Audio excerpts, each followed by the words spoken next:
The lie felt heavy on her skin, as coarse and irritating as the moth-eaten wool sweater scratching at her neck. It smelled of sour milk and damp alleyways, a carefully constructed odor of despair that clung to her like a second skin. From the driver's seat of a rusted-out '98 sedan she'd bought for $200 cash, Dr. Evelyn Reed watched the Oakmont Police Department precinct. It wasn't a building. It was a fortress of brick and tinted glass, a monument to an authority she was about to inherit and dismantle. Her reflection in the cracked rearview mirror was a stranger's. Her hair, usually styled in a professional, no-nonsense cut, was matted and tangled under a grimy beanie.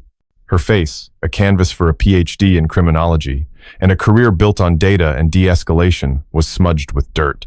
Her hands, which had signed off on policy papers that could change thousands of lives, were calloused and grimy from a week of method acting as one of society's invisible. Today, she was no one. And that was the entire point. A squad car pulled into the lot, and two officers emerged, laughing. They moved with the casual confidence of men who owned the ground they walked on. They didn't spare her battered car a second glance. To them, she was just part of the urban decay, a piece of background scenery. Perfect. The weight in her chest had nothing to do with the disguise. It was a familiar ache, a ghost that had lived between her ribs for 15 years. It had a name. Leo. Flashback. The memory always came in shards of red and blue light. The piercing wail of a siren, not as a call for help, but as a harbinger of doom.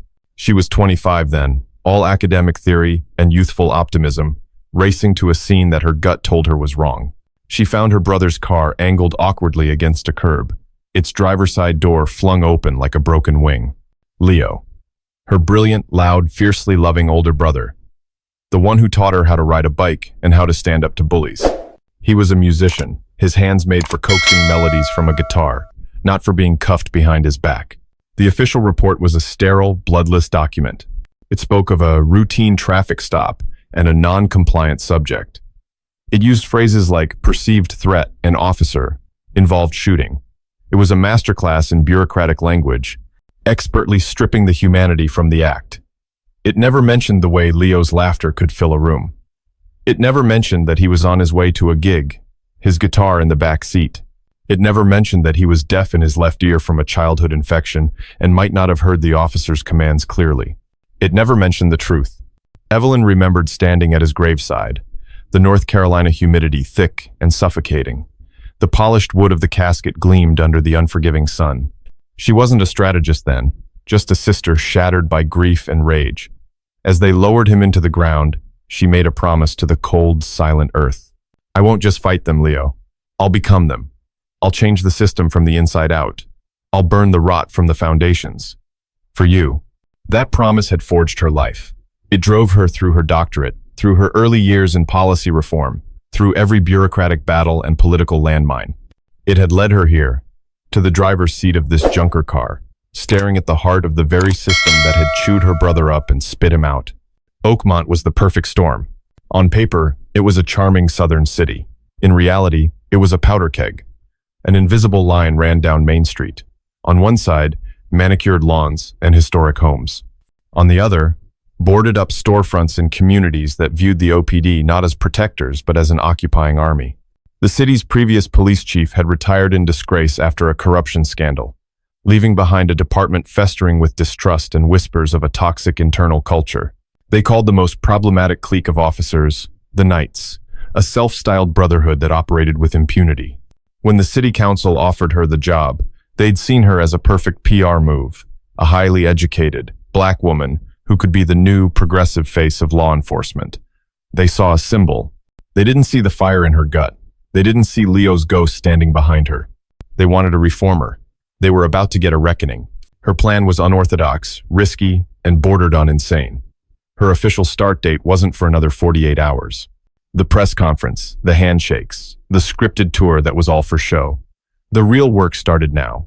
A leader couldn't fix what they couldn't see, and titles and uniforms were walls. They didn't just command respect, they concealed truth. She needed to see the department with its mask off. She needed to feel its pulse, to diagnose its sickness from the ground level. She had to walk through its doors, not as a chief, but as the kind of person they were sworn to protect, and often the first they dismissed. She took a deep breath, the air in the car stale and hot. She could feel her heart hammering against her ribs, a frantic drumbeat of fear and resolve. This was for Leo. This was for every name that had become a headline, every family shattered by a sterile official report. Evelyn Reed, Ph.D., the incoming chief of the Oakmont Police Department, killed the noisy engine. The sudden silence was deafening. She pushed the creaking car door open and stepped out onto the cracked asphalt. The sun beat down, but a chill ran down her spine. Each step toward the precinct's side entrance felt monumental, a crossing of a personal Rubicon. She pulled the beanie down lower, hunched her shoulders, and adopted the shuffling, aimless gait of someone with nowhere to go and no one to be. The automatic glass door hissed open, a serpent's welcome. The smell hit her first an acrid blend of stale coffee, industrial disinfectant, and something else, an undercurrent of tension that was almost metallic in the air. The fluorescent lights hummed with a harsh, buzzing energy. She was in. The lion had just walked into the den, dressed in the skin of a lamb, and the hunt was about to begin. Evelyn moved through the precinct with a practiced listlessness, her eyes downcast but her senses on high alert. She was a human sponge, absorbing the ambient culture of the place. She noted the way some officers barely acknowledged the civilians at the front desk, the casual, almost territorial way they occupied the space. Groups of them huddled near desks, swapping war stories in low rumbles, their laughter sharp and exclusive. No one paid her any mind, dismissing her as human static, a problem for someone else to handle. This was the unfiltered truth she had come for. She paused near the entrance to a small break room, the scent of burnt coffee now mingled with the cloying sweetness of donuts. This was the hub, the watering hole, a perfect vantage point. A sharp voice cut through the noise like a whip crack. "Hey, you." Evelyn turned slowly. Striding toward her was a white officer with a square jaw and the kind of self-assured smirk that came from never being seriously challenged. His nameplate read Miller. Behind him, a few other officers leaned against a wall, their expressions shifting from boredom to mild interest. A show was about to start. Miller came to a stop a few feet from her, planting his hands on his hips. He looked her up and down, his gaze a slow, contemptuous inventory of her worn clothes and dirty face. "Lost, are we?" "This isn't a shelter, ma'am. The nearest one's about 5 miles east of here. You need to take that mess somewhere else." His tone dripped with condescension, each word a tiny, polished stone of disrespect. Evelyn opened her mouth, a calculated hesitation, but Miller didn't give her the chance to speak. He was performing now, his voice rising for the benefit of his audience. "What, you hard of hearing?" I said. "Get out," he commanded, gesturing dismissively toward the door with a flick of his wrist. "We don't need your kind hanging around here, bothering people." Your kind. The phrase hung in the air, a familiar poison. Laughter erupted from the onlookers. One of them, a younger officer with a nervous energy, looked away, but the others were fully engaged, grinning. Evelyn's heart was a cold, steady drum against her ribs. She had prepared for this, gamed out a dozen scenarios. But the reality of it, the casual cruelty, the gleeful audience, was a physical force. She remained silent, her expression unreadable. This was a test, not just of them, but of her. Her silence seemed to infuriate Miller, more than any argument could have. It was a refusal to play his game, to give him the satisfaction of a reaction. He stepped closer, invading her personal space. His face was inches from hers now, his breath sour with coffee. "Didn't you hear me? Are you stupid? Or just deaf?" he snarled, his voice a low growl. "I'm not going to tell you again. Get out." And then, without warning, he did it. He leaned in, his lips pursed and spat. Time seemed to warp. Evelyn felt the warm, wet impact on her cheek before she fully processed the act. A glob of saliva traced a slow, humiliating path down her skin.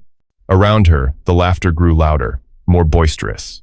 One officer slapped a table, doubling over in amusement. Her mind was a whirlwind of controlled chaos. The part of her that was a sister, the part that still mourned Leo, screamed for retribution. But the part of her that was a strategist, a chief, held fast. Rage was a wildfire. It consumed everything, including the person who wielded it. What she needed now was ice. Slowly, deliberately, she reached into the pocket of her tattered coat. Her fingers closed around a clean, folded handkerchief she'd placed there that morning. She brought it up and wiped the spittle from her face, her movements measured and graceful. She didn't break eye contact with Miller. Her voice, when she finally spoke, was quiet but carried through the room with unnerving clarity. "Is this how you treat everyone who walks through these doors?" Miller's smirk returned, his confidence restored. "Only the ones who don't belong here." The group burst into laughter again, but this time, it sounded a little forced, a little less certain. Her composure was unsettling. She wasn't cowering, she wasn't yelling. She was observing. Evelyn said nothing more. She folded the soiled handkerchief, tucked it back into her pocket as if it were a piece of evidence, which, in a way, it was. Then she turned and walked away, her back straight, leaving them in a wake of stunned silence and nervous chuckles. As she headed down the main hallway toward the administrative offices, she overheard Miller mutter to one of his cronies, his voice low but triumphant. "See? That's how you handle it. Just like Donovan said, you gotta show him who's in charge right from the jump." Donovan. The name clicked into place in her mind like a tumbler in a lock. Captain David Donovan. The man who was supposed to be her second in command. The man who had been the most effusive in his emails, welcoming her to Oakmont. So this wasn't random. This was a message. A test. A sharp crackle echoed through the hallway as the precinct's intercom came to life. "All personnel, report to the main briefing room. All personnel, to the briefing room for an introduction." The disembodied voice was calm, routine. But for Evelyn, it was the sound of a starting gun. She allowed a small, cold smile to touch her lips. The test was over. Now, class was about to begin. The briefing room buzzed with the low hum of idle chatter. Officers filed in, some clutching coffee mugs, others still chuckling over the incident in the hallway. Sergeant Mark Miller leaned against the back wall, arms crossed over his chest, a smug expression firmly in place. He was the man of the hour, the enforcer of the precinct's unofficial code, and he was basking in the glow of his peers' approval. At the front of the room, a stout man with a neatly trimmed, graying mustache called for order. His uniform was crisp, his posture commanding. This was Captain David Donovan. He radiated an air of paternal authority, the kind of leader his officers would follow without question. "All right, settle down, everyone. We've got an important introduction to make today," Donovan announced, his voice a smooth baritone that commanded immediate attention. The room quieted, curiosity piqued. Donovan smiled, a warm, reassuring expression. "As most of you know, Chief Caldwell's retirement left some big shoes to fill. We've been waiting for his replacement, and I'm pleased to say the City Council has made an excellent choice. Our new leader comes to us with an impressive record and a bold vision for this department." He paused for dramatic effect. "So, without further ado, let me introduce you to your new Chief of Police, Dr. Evelyn Reed." He gestured toward a side door. The door swung open, and Evelyn Reed stepped into the room. The transformation was absolute. The grimy beanie and tattered coat were gone, replaced by the immaculate, dark blue uniform of a Chief of Police. The stars on her collar gleamed under the fluorescent lights. Her hair was now pulled back in a severe professional bun, and her face, scrubbed clean, was a mask of calm, unassailable authority. She held a single file folder in her hand. A wave of collective shock rippled through the room. A silent sonic boom. Jaws went slack. The smug expression on Mark Miller's face dissolved, as if splashed with acid, replaced by a ghastly pale confusion that quickly curdled into dawning horror. He straightened up from the wall as if he'd been tasered, his eyes wide with disbelief. Other officers exchanged uneasy glances, their earlier laughter dying in their throats. Donovan was the first to react, breaking the stunned silence with loud, enthusiastic applause. "Let's give her a warm Oakmont welcome," he boomed, his smile never faltering. A few hesitant, scattered claps followed, sounding more like gunshots in the tense atmosphere. Evelyn walked to the podium with measured steps, her presence commanding the room. She placed the folder on the lectern and slowly scanned the faces before her, her calm gaze missing nothing. She let the silence stretch, allowing the full weight of the moment to press down on them. Her eyes met Miller's for a fraction of a second longer than necessary before continuing their sweep. "Good morning," she began, her voice steady and clear, carrying to every corner of the room without any need for a microphone. "My name is Dr. Evelyn Reed. As of today, I am your new Chief of Police." The silence was now deafening. Miller's face had turned a deep mottled red, a stark contrast to his earlier pallor. His bravado had evaporated, leaving behind a raw, exposed panic. "When I arrived this morning," Evelyn continued, her voice devoid of any emotion, "I chose to do so out of uniform. I wanted to see the department through an unfiltered lens. I wanted to observe the culture you have built here, the one that exists when the brass isn't watching. A nervous murmur rippled through the crowd. She raised a hand, and it instantly ceased. What I witnessed, she said, her voice dropping slightly, drawing them in, was eye-opening and deeply, deeply disturbing. I came here to lead, but my first act must be to teach. So here's your first lesson. She paused, letting her words hang in the air. Respect is not optional. It is not conditional. It is not something you grant only to people you deem worthy. It is the absolute, non-negotiable foundation of what we do. Without it, we are not law enforcement, we are just a gang with badges. The air grew thick with tension. No one dared to move. Some of you, she went on, her gaze sweeping across the room again, believe that strength is shown through intimidation, that you earn respect by belittling others. You are wrong. That is not strength. It is a symptom of profound weakness. She then looked directly at Mark Miller. The entire room followed her gaze. Miller seemed to shrink under the weight of it, his eyes darting to the floor, to the ceiling, anywhere but at her. Sergeant Miller, she said, her voice now sharp as steel.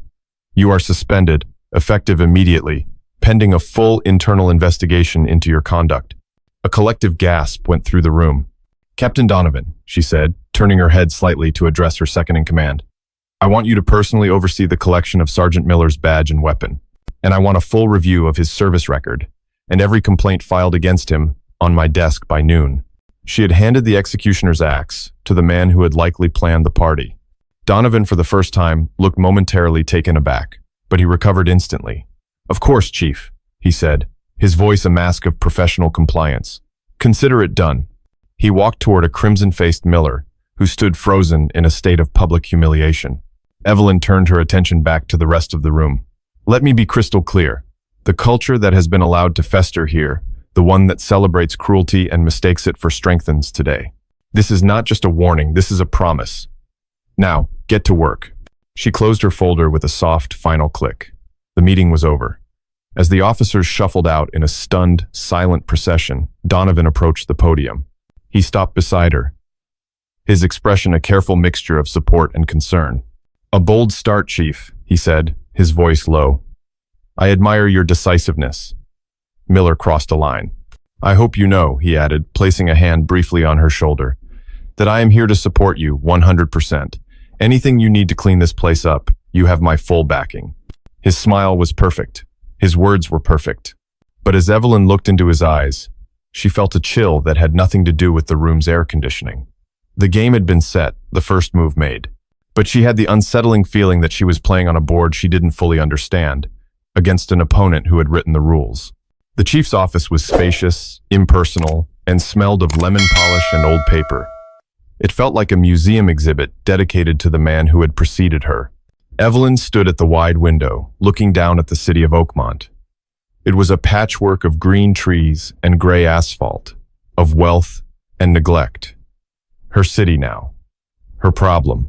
The brief, satisfying fire of her public confrontation with Miller had already cooled, leaving behind the cold reality of the task ahead. One public shaming wouldn't excise a cancer. She turned as her office door opened.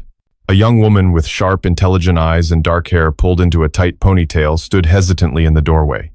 She wore a plainclothes pantsuit that couldn't quite conceal the Glock holstered at her hip. She clutched a file folder to her chest like a shield. Detective Rossi, come in. Close the door, Evelyn said, her voice softer than it had been in the briefing room.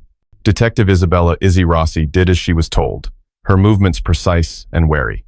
As the sole detective in the Internal Affairs Division, she was used to being treated with a mixture of fear and contempt. Being summoned by the new chief on her first day was unprecedented. You asked for me, Chief? I did, Evelyn said, gesturing to one of the chairs in front of her large oak desk. I have a task for you. I want you to conduct the investigation into Sergeant Miller, and I don't want the standard review. I want a deep dive. I want to know about every complaint, formal or informal, every whisper, every rumor. I want you to find the things that have been intentionally buried. Izzy's eyes widened slightly. This was a mandate far beyond the usual scope of an IA investigation, which were often designed to protect the department as much as to find the truth. With all due respect, Chief, Izzy began carefully, Captain Donovan is already compiling the official service record. Captain Donovan will provide the official record. Evelyn interrupted gently. You will provide the truth. They are not always the same thing. I need someone I can trust to look where others won't. Your file says you're tenacious. It says you close cases. That's why you're here. A flicker of something pride, surprise, maybe even hope crossed Izzy's face before she masked it with professionalism. I understand, Chief. I'll get started right away. Good. You report directly to me, to no one else, Evelyn added, a clear and deliberate exclusion of Captain Donovan from the chain of command. As Izzy left, the precinct was already abuzz. News of Miller's suspension had spread like wildfire. Walking through the halls to get a cup of coffee, Evelyn felt the atmosphere shift around her. The open camaraderie she'd witnessed earlier had been replaced by a wall of hostile silence. Officers averted their gazes. Conversations stopped as she approached. She was an antibody, and the system was trying to reject her. It was an isolation she had anticipated, but the reality of it was profoundly lonely. Later that afternoon, Izzy returned, closing the office door quietly behind her. She placed a thin file on Evelyn's desk. This is preliminary, Izzy said, but I found something you need to see. It's not in his official file. I had to pull it from the archive server backups, a sealed juvenile record. Evelyn opened the file. Inside was a faded police report from 20 years ago. The subject was Mark Miller, age 15. But the victim was his father, Officer Robert Miller of the Oakmont PD. His father was a cop? Evelyn asked, looking up. He was? Izzy confirmed. Killed in the line of duty during the '03 riots. According to this report, he was struck by a brick thrown from a crowd of protesters he was trying to disperse. He died before the ambulance arrived. Evelyn felt a complicated pang. It didn't excuse Miller's behavior, not by a long shot, but it provided a twisted, tragic context. A boy whose father was killed by a faceless crowd, who then grew up to see every crowd as a potential threat. Miller was on a ride-along with his father's partner that night. Izzy continued, her voice low. He saw the whole thing happen. This changed the texture of the problem. Miller wasn't just a simple bully. He was a man forged in trauma, his bigotry nurtured by a narrative of loss and betrayal. He likely saw his actions not as prejudice, but as a righteous defense of his father's memory and the thin blue line he represented. It made him more dangerous, because he believed he was a hero. Just as Evelyn was processing this new information, there was a sharp knock on her door. Captain Donovan entered, a thick binder in his hands and a look of grave concern on his face. Chief, I have Miller's service record as you requested, he said, placing the binder on her desk. But I felt I should come in person. I'm hearing rumblings. The officers are on edge. Suspending a decorated officer like Miller so publicly on your first day, it's sending a shockwave through the department. Evelyn met his gaze. Sometimes a shockwave is necessary to reset a faulty system, Captain. Of course, Donovan agreed smoothly. But morale is a fragile thing. Unity is crucial for a department to function. I would just advise a certain degree of caution. Digging too deep, too fast, it can cause fractures. You don't want to lose the loyalty of the rank and file before you've even begun. It was a warning, perfectly packaged as sage advice. Don't rock the boat. Don't look too closely. He was testing her again, trying to gauge her resolve. Thank you for your concern, Captain, Evelyn said, her voice polite but firm. I'll keep that in mind. For now, my priority is not morale. It is integrity. Donovan's smile didn't quite reach his eyes this time. As you wish, Chief. Just know I'm on your side. He turned and left, closing the door behind him. Evelyn stared at the door for a long moment, the captain's words echoing in the silent office. He claimed to be on her side, but she had the distinct feeling he was trying to define the battlefield, drawing lines in the sand that he wanted her to be afraid to cross. For the next 2 days, Evelyn and Izzy worked in quiet, parallel orbits. Evelyn managed the outward-facing duties of her new relentless meetings, budget reviews, and the carefully worded press release about Sergeant Miller's suspension. Meanwhile, Izzy descended into the digital catacombs of the Oakmont PD's servers, a ghost in the machine hunting for other ghosts. On the third day, she emerged. She appeared in Evelyn's office late in the evening, her eyes red-rimmed from staring at a screen, but shining with the thrill of discovery.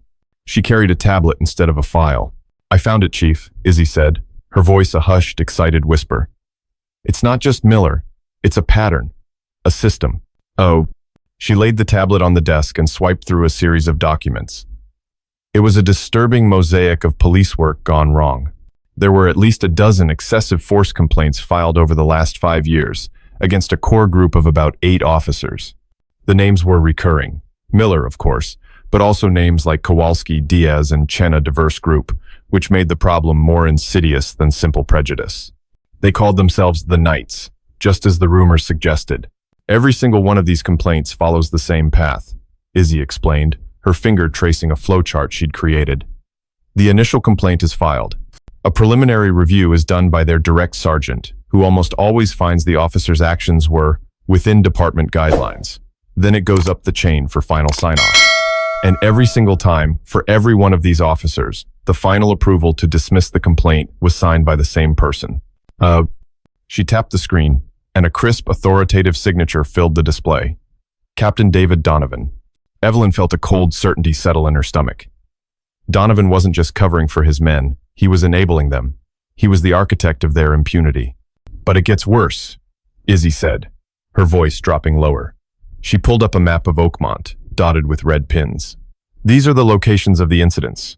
Almost all of them took place in the warehouse district down by the river, or in the immediate vicinity of businesses owned by one man. She typed a name into a search bar. A photo appeared of a man in an expensive suit with slick-back silver hair and a smile that didn't reach his cold reptilian eyes. Alistair Finch, Evelyn read aloud. I've seen his name on the donor lists for the Police Benevolent Association. He's a major player in local real estate and shipping. He's more than that, Izzy countered. He's been investigated by the feds twice for smuggling and racketeering, but nothing ever stuck. Too smart, too insulated. According to my sources, he runs half the illicit trade that flows through this city, and it looks like the Knights have been acting as his personal security force. They aren't just roughing up civilians. They're clearing out rival turf, intimidating witnesses, and making sure Finch's operations run smoothly. The picture was crystallizing into something far uglier than Evelyn had imagined. This wasn't about a few bad apples or a toxic culture. This was organized corruption, a parasitic relationship between law enforcement and organized crime, orchestrated from within the command structure. Donovan wasn't just protecting his officers, he was protecting a criminal enterprise. Evelyn's mind raced. This was too big to handle internally. They needed the FBI, the State Bureau of Investigation, but they had no hard proof, yet only patterns, signatures, and Izzy's well-sourced but still circumstantial intelligence. If they moved too soon and failed, Donovan and Finch would bury them. Deciding she needed air and a different perspective, Evelyn left the precinct. She drove to a small community center in one of the city's most neglected neighborhoods. It was time to face a different kind of challenge. Sarah Jenkins was a force of nature, a community organizer with a voice that could command a protest, and a gaze that could see right through political platitudes. She was the unofficial mayor of her side of town. She met Evelyn in a small, cluttered office that smelled of coffee and righteous indignation. Dr. Reed, Sarah began, foregoing any pleasantries. You suspended one officer. Forgive me if I don't throw you a parade. We've seen this before. A new face, a lot of promises, but the system stays the same. I understand your skepticism, Miss Jenkins, Evelyn said calmly. You have every right to it. I'm not here to make promises. I'm here to ask you to watch what I do, not what I say. What I see, Sarah countered, leaning forward, is you cleaning house in a way that makes you look good, while the real problems, the poverty, the lack of opportunity, the systemic bias that your department enforces continue to fester. Your officers are an occupying force in our neighborhoods. The conversation was tense, a verbal sparring match. Evelyn didn't try to defend the department's past. She acknowledged the harm it had caused. She didn't ask for trust, only for a chance to earn it. By the time she left, nothing was resolved, but a seed of grudging respect had been planted. Sarah hadn't offered an alliance, but she hadn't shut the door completely either. When Evelyn returned to her car, a text from Izzy was waiting for her. It was just one line. Chief, urgent, my apartment. Evelyn's blood ran cold. She drove, pushing the speed limit, her mind flashing with worst-case scenarios. She found Izzy standing on the sidewalk outside her apartment building, her arms wrapped around herself. She was shaken, but unharmed. What happened? Evelyn demanded. Izzy just pointed toward the parking lot. Evelyn followed her gaze to Izzy's sensible blue sedan. The driver's side tire was flat, clearly slashed. Tucked under the windshield wiper was a small, folded piece of paper. Evelyn walked over and carefully plucked it out. She unfolded it. Inside were just 3 words, typed in a simple, blocky font. Stop digging. Now, the message was clear. The web had been disturbed, and the spider was now aware of them. The slashed tire and the 3-word warning changed everything. The investigation had moved from a professional inquiry to a personal threat. They were no longer just observers. They were targets. Evelyn stood with Izzy in the dimly lit parking lot, the quiet hum of the city around them feeling menacing now, full of unseen eyes. "They're watching us," Izzy stated, her voice tight with a mixture of fear and fury. "They knew where I lived. They knew what I was doing. They want to scare us off," Evelyn said, her own voice a low, steady anchor in the sudden storm. "They want us to retreat, to hand this over to a state agency that will get bogged down in bureaucracy for months. It proves we're close to something they can't afford to have exposed." Back in the sterile safety of Evelyn's office, a new strategy began to form. They were outmatched, operating within a system controlled by the very man they were trying to expose. They couldn't trust the precinct's resources, its servers, or its personnel. From this moment on, they were a 2-woman intelligence agency, operating in the shadows of their own department. Their focus narrowed to a single, critical objective: finding a direct, irrefutable link between Donovan and Alistair Finch. Signatures on complaint forms were damning, but not enough to bring down a man as careful as the captain. They needed something: solid financial records, recorded conversations, photographic evidence. Izzy, fueled by a fresh surge of defiant anger, dove into the digital world with renewed ferocity. Working from a secure laptop Evelyn provided, she began to probe the firewalls of Finch's corporate empire. It was a high-risk gamble. "Finch is too clean," Izzy reported 2 days later, frustration etched on her face. "His corporate accounts are a fortress, but his greed might be his weakness. He runs a dozen smaller shell corporations, all registered to different names, different post office boxes. It's a classic money laundering setup. If I can trace the flow of funds, I might find a payout to Donovan." While Izzy hunted for digital breadcrumbs, Evelyn played a dangerous game of her own. She had to maintain the illusion of control, to act the part of the by-the-book chief, all while knowing her second-in-command was a wolf in sheep's clothing. Her daily meetings with Donovan became a masterclass in deception. She would listen to his smooth reports on departmental efficiency and his feigned concern over officer morale, all while searching his face for any crack in the facade. "The union is filing a grievance on Miller's behalf," as expected. Donovan informed her one morning, his expression one of weary resignation. "They're claiming you made a rash decision without due process. I'm doing my best to manage the situation, to assure them you're a fair leader, but it's an uphill battle." "Thank you for your efforts, Captain," Evelyn replied, her tone neutral. "Let them file. The evidence will speak for itself." "He's testing my resolve," she thought. "He wants to see if political pressure will make me back down." The breakthrough came late one night, not from a server, but from an encrypted email. Evelyn was about to leave her office when a notification pinged on the secure laptop. The sender was anonymous, the address a jumble of random letters and numbers. The subject line was a single word: insurance. Her heart hammered against her ribs. This could be a trap, a phishing attempt. But her gut, the same instinct that had led her to Oakmont in the first place, told her to open it. The email contained nothing but an audio file. No text, no explanation. She put on a pair of headphones, took a deep breath, and pressed play. The audio was distorted, crackly, clearly recorded on a cheap, concealed device. But the voices were unmistakable. The first voice was Donovan's, low and conspiratorial. "The new chief arrives tomorrow. The city council thinks she's their silver bullet. A woman. A PhD. Perfect optics." A second voice, rougher and unfamiliar, grunted in response. "So what's the play?" Donovan's voice returned, laced with a chilling amusement. "Let's give her a proper Oakmont welcome. Have Miller greet her at the door. He's itching for a chance to prove his loyalty. We need to see what she's made of. See if she'll break or if she'll bend. Either way, we'll know exactly who we're dealing with before she even unpacks her office." The recording clicked off. Evelyn sat frozen in her chair, the headphones still pressed to her ears. The air in her lungs felt like ice. It wasn't a random act of prejudice. It wasn't a spontaneous test of her authority. The spittle on her cheek, the laughter, the humiliation. It had all been orchestrated.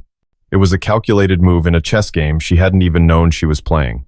Donovan hadn't just covered up a crime. He had commissioned it. He wasn't trying to contain a problem. He was the problem. He wasn't a corrupt cop hiding in the shadows. He was the king of a rotten kingdom, and she had just walked into his castle, completely blind. The weight of his betrayal was suffocating. He had welcomed her, shaken her hand, offered his support, all while being the architect of her degradation. The game had just changed again. Donovan didn't want her to fail.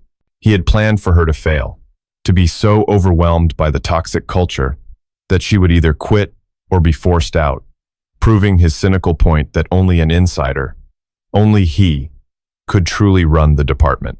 A cold, hard fury replaced her shock. He thought he was playing chess. He had no idea he was playing with a queen who had nothing left to lose. The anonymous audio file was a game changer, but it was also a ghost. It was inadmissible, a piece of fruit from a poisoned tree that no court would touch.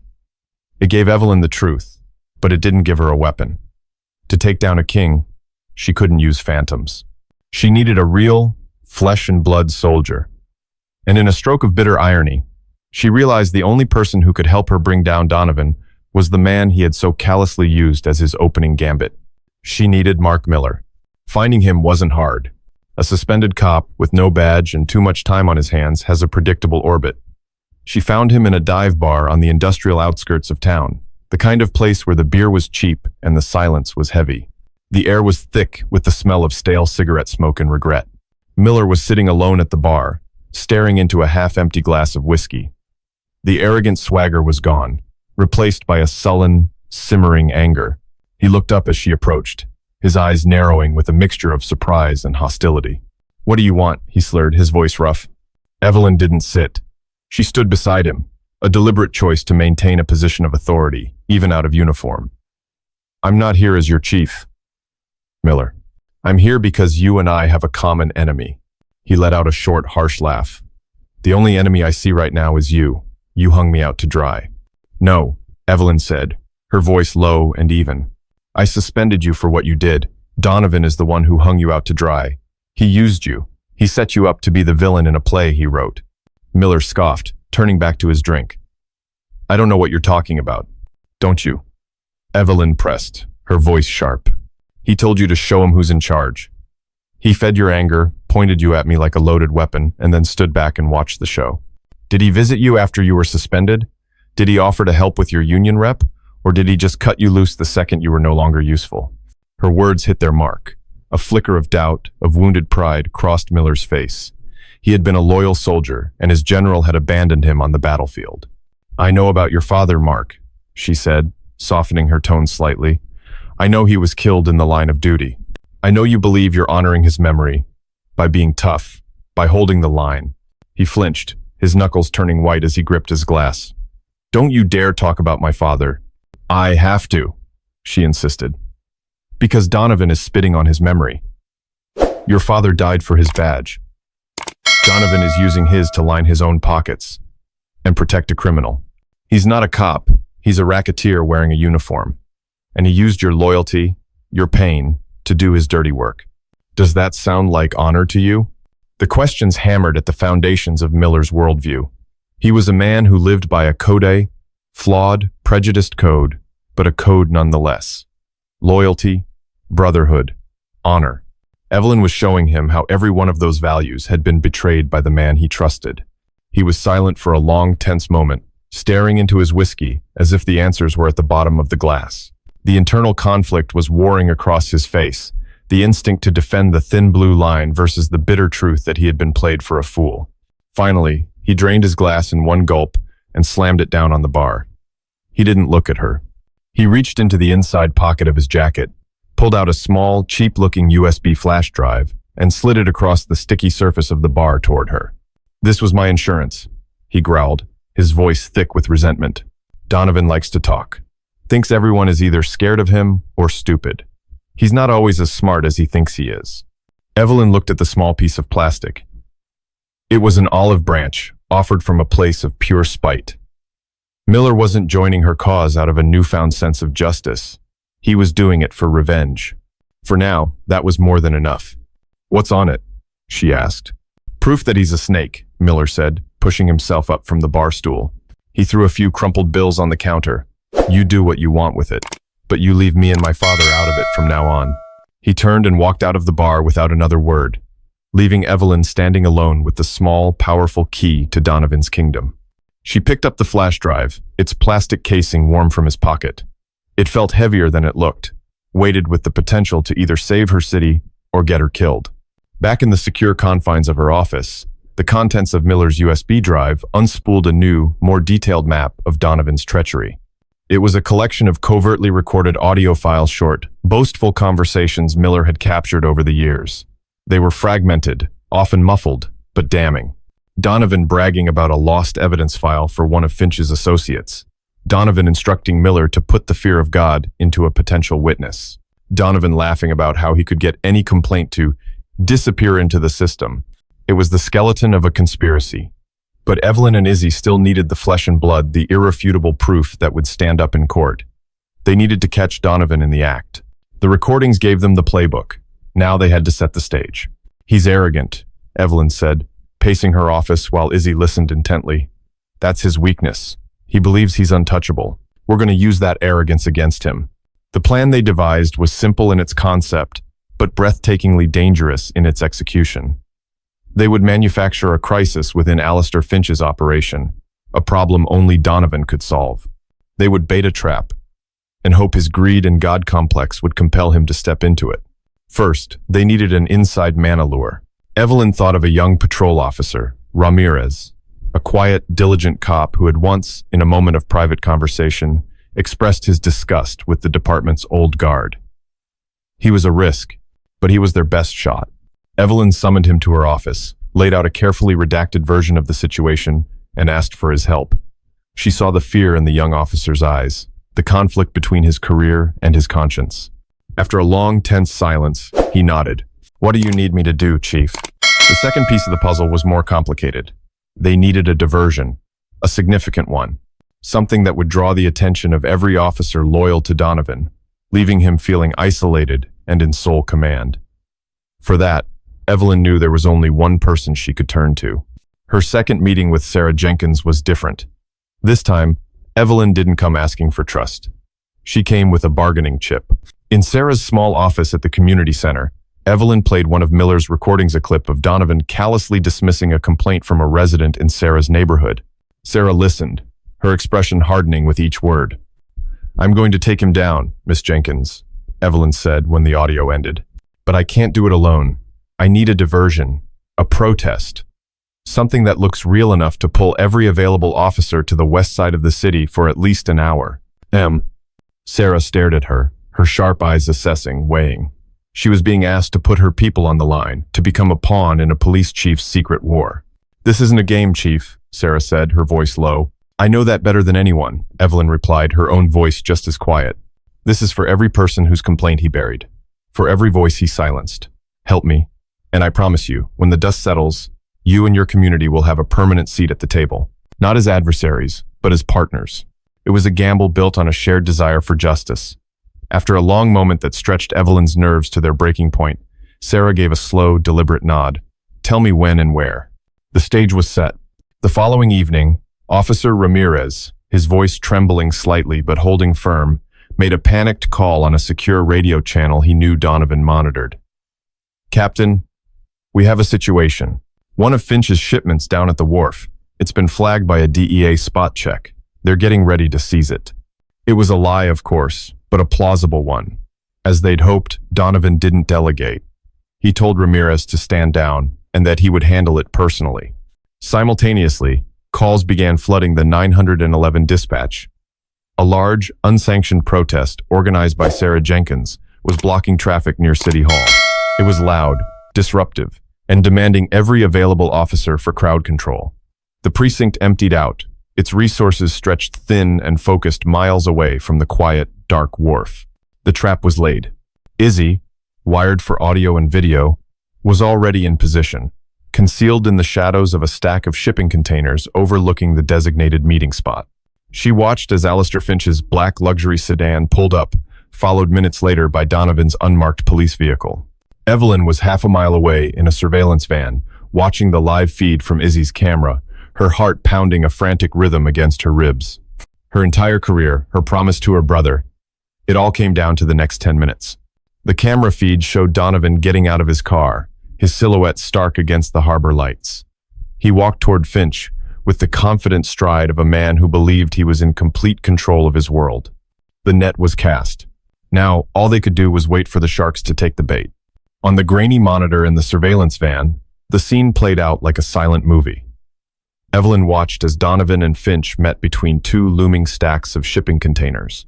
The wind coming off the water whipped at their coats, the only sign of the tension in the air. Evelyn toggled the audio feed, and their voices filled her headset, crisp and clear. A D-spot check. On my turf? How did this happen, David? Finch's voice was a low, dangerous hiss, the sound of a predator whose territory had been invaded. Relax, Alistair.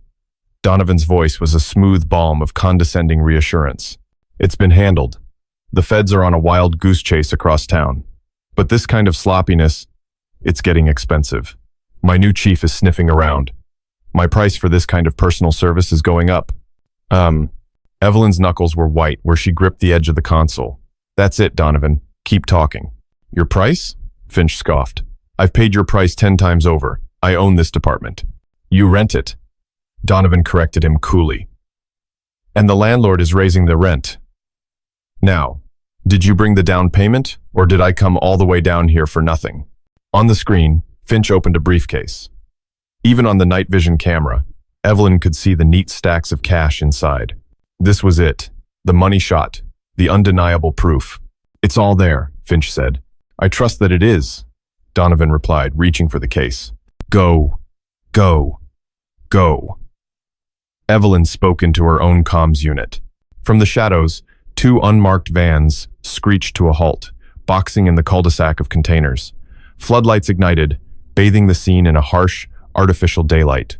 A hand-picked tactical teambled by a grizzled sergeant whom Donovan had demoted years ago, warmed out, weapons raised.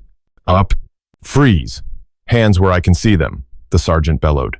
Finch, a creature of self-preservation, immediately dropped the briefcase and raised his hands, his face a mask of shocked fury. But Donovan was different. He was a cornered animal. In a single, fluid motion, he abandoned the briefcase, drew his service weapon, and grabbed the closest thing he could find for leverage. Izzy. He had spotted her. In the chaos, as she moved from her hiding spot, he had seen her. He lunged, hooking an arm around her neck and pressing the muzzle of his Glock to her temple. Everybody back off now, Donovan screamed, his voice no longer smooth and controlled, but a raw, desperate shriek. He dragged Izzy backward, using her as a human shield. Evelyn's blood ran cold. The plan had just gone critical. Hold your fire, she commanded into her mic, her voice betraying none of the terror she felt. She threw open the van door and stepped out into the floodlit arena, unarmed, her hands raised to show she was not a threat. It's over, Donovan, she called out, her voice carrying across the asphalt. There's no way out of this. It's not over until I say it is, he yelled back, his eyes wild. He tightened his grip on Izzy, who remained rigid, her training kicking in, making herself a difficult, unmoving weight. You did this. You think you understand what it takes to run a city like this? To keep order? It's not about reports and data, Doctor. It's about control. It's about knowing where the lines are and who has the strength to draw them. I kept this city from burning. He was unraveling, his years of carefully constructed authority crumbling into a raw display of ego and fear. You didn't keep it from burning, David, Evelyn said, taking a slow, deliberate step forward. You just poured gasoline on the embers and called it peace. You preyed on the fear of good officers like Miller and exploited the desperation of criminals like Finch.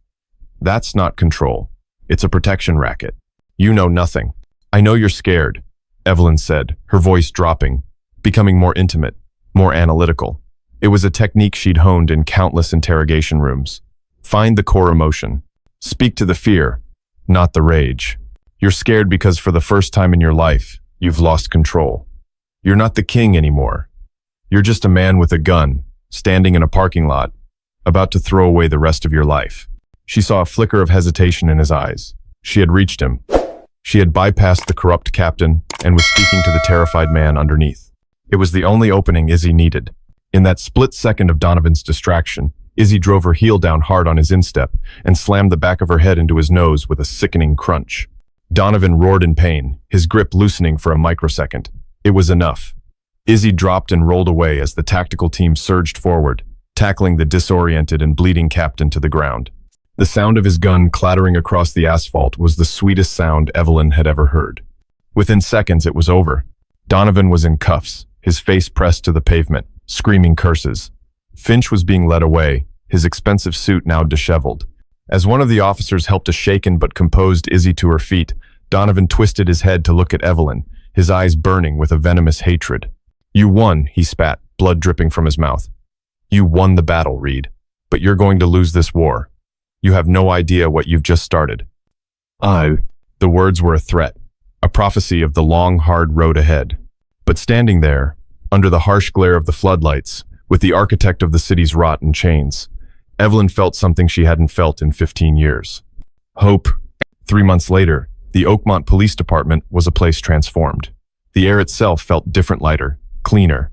The fall of Captain Donovan and Alistair Finch had sent a seismic shock through the city's foundations, exposing a web of corruption that was deeper and more tangled than Evelyn had ever imagined.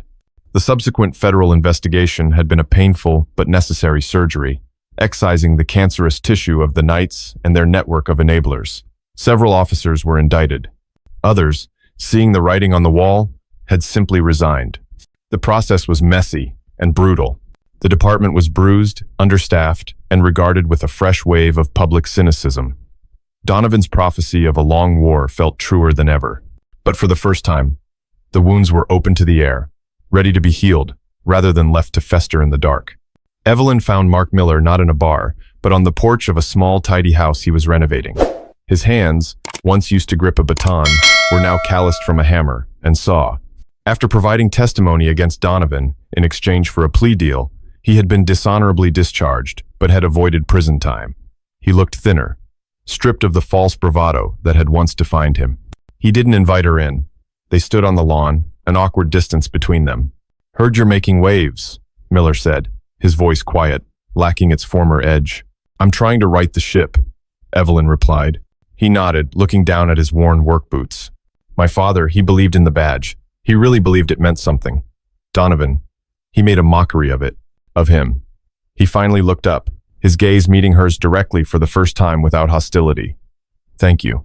It was a small, two-word admission, but it carried the weight of a man's entire worldview shifting on its axis. It wasn't forgiveness, and it wasn't friendship. It was closure. Evelyn nodded once and left him to his new beginning. Her next, and more important, meeting took place in the same community center where she'd first faced Sarah Jenkins's righteous skepticism. This time, the room was packed. The air was thick with tension, but it was the tension of anticipation, not animosity. Evelyn stood before them, not on a stage, but on the same floor as everyone else. She didn't wear her dress uniform, just a simple blouse and slacks. She wasn't there as a conqueror. She was there to report for duty. "For too long," she began, her voice steady and clear. "The Oakmont Police Department has acted as an outside force within its own community. We have been a wall when we should have been a bridge. I cannot erase the pain or undo the injustices of the past, but I can stand here today and offer a sincere, unqualified apology for the ways this department has failed you. Aced." She detailed her plans for a new civilian oversight board, for transparent data sharing on use of force incidents, and for a complete overhaul of training focused on de-escalation and community engagement. When she finished, the room was quiet. Then, a single person stood up. It was Sarah Jenkins. She walked to the front of the room and stood beside Evelyn, turning to face the crowd. "Words are easy," Sarah said, her voice ringing with its familiar strength. "We've heard words before, but I have seen this woman's actions. I've seen her risk everything to expose the rot. She has given us an opening. Now, it is up to all of us to hold her to these promises, to work with her, and to build the city we deserve." She turned to Evelyn and extended her hand. As Evelyn took it, the room erupted in applause. It wasn't a roar of blind adoration, but a sound of cautious, hard-won hope. The wall had begun to crumble. Later that evening, Evelyn walked the quiet halls of her precinct. The faces she passed were new, younger, more diverse. The old guard was gone, replaced by recruits who had signed up not for the power, but for the purpose. She saw Officer Ramirez laughing with a colleague, his shoulders relaxed, no longer carrying the weight of a guilty secret. She saw Izzy Rossi, now the head of a newly expanded and empowered internal affairs division, walking with a confidence that was entirely her own. Standing in the main hallway, Evelyn looked out the large glass doors at the city lights, twinkling in the dusk. Donovan's final words echoed in her mind. "You're going to lose this war." Maybe he was right. Maybe the fight against corruption, prejudice, and apathy was a war that could never truly be won. But as she stood there, she realized that wasn't the point. The point was to fight. The point was to show up every day and push back against the darkness, to build something better in its place. Her desk phone rang, the sound sharp in the quiet building.